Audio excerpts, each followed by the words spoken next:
This video introduces you to the abdominal viscera of the horse, the abdominal musculature, and on a deeper dissection, the reproductive tract. The horse, as you know, is a hindgut fermenter and so has a greatly modified cecum and colon, and these viscera dominate the abdominal tract. Other features of interest in the horse: most breeds have 18 ribs, and so the last rib is extremely close to the tuber coccyx. The first step in the dissection is to remove the skin, exposing the superficial abdominal musculature, and some of the bony landmarks are the tuber coccyx here and the costal arch, which runs along here. The skin has been removed now, and the cutaneous trunci muscle has also come off of the skin. This exposes the large external abdominal oblique muscle, the most superficial of the abdominal muscles. It's a paired structure, has an extensive costal origin here, and also arises in part from the fascia overlying the thoracic and lumbar regions. Its insertion is on the linea alba, on the ventral midline, and it inserts by means of a broad tendon called an aponeurosis. In both sexes, there's a slit in the aponeurosis of the external abdominal oblique, which is referred to as the superficial inguinal ring. So as this muscle is removed,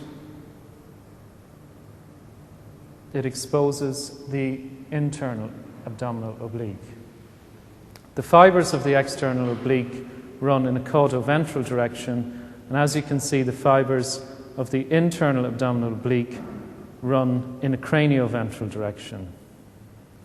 Its origin is from the tuber coccyx mostly, and it also has an aponeurosis which is visible here. Again, it's a paired muscle and inserts on the linea alba.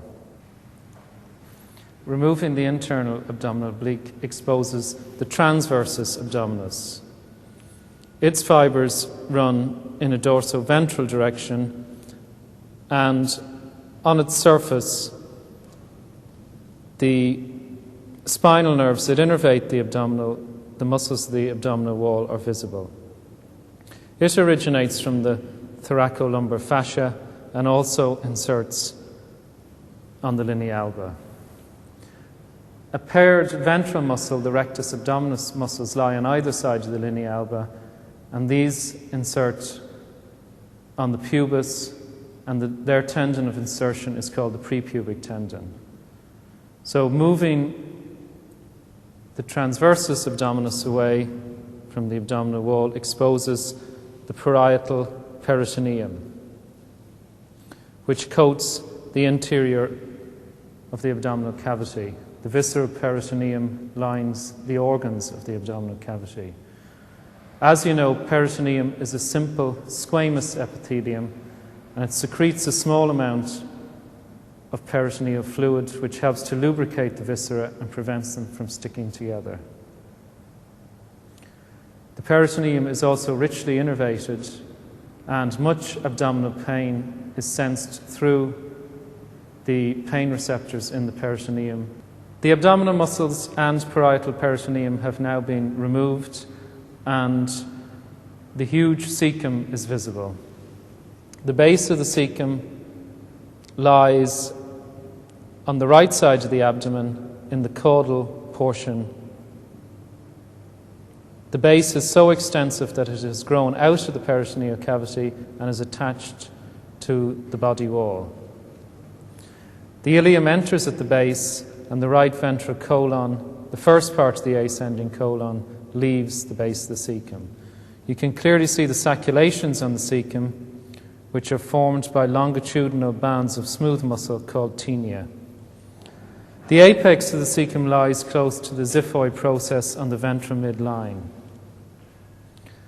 This portion is the body of the cecum, and in this specimen it moves medially, where the apex will lie between the two parts of the ventral colon. Also visible is the right ventral colon, which is identified by its sacculations, and a portion of the right dorsal colon lying immediately above the right ventral colon. Both of these are part of the ascending colon, which has undergone great modification in the horse. On the left view, the left lateral view, the costal arch is nicely indicated on this dissection. The abdominal muscles have been cut away, and the serratus dorsalis caudalis is also visible, as are some of the intercostal muscles which you studied last year. The ventral colon lies close to the ventral abdominal wall, or on the ventral abdominal wall, and immediately dorsal to that is the left dorsal colon. In most specimens, this displaces the jejunum and descending colon dorsally to lie in this position. But on this specimen, the coils of the jejunum are visible here in the ventral portion of the abdomen on the left-hand side. Due to the huge cecum, most of the small intestine is displaced to the left of the midline. Also visible here, just caudal to the last rib, is the edge of the spleen, which is connected to the stomach by the gastrosplenic ligament, and in the horse is also connected to the left kidney by the nephrosplenic ligament or renosplenic ligament.